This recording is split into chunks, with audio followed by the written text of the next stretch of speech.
कोलकाता के सारे विश्वासियों को मेरा शालोम। जय यीशु।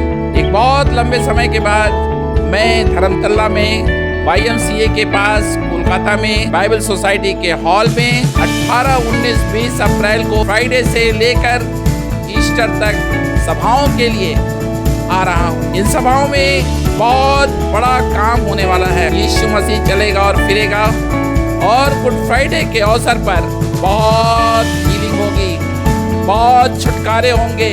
आप एक नया दाखरस पिएंगे।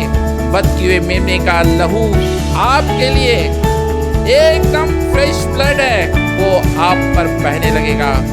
सभाओं में अवश्य आए, परिवार के साथ आए, मित्रों के साथ आए और तैयारी के साथ आए। याद रखें 18, 19 अप्रैल धर्मतल्ला में दोपहर के 3 बजे से सभाएं आरंभ हो जाएंगी।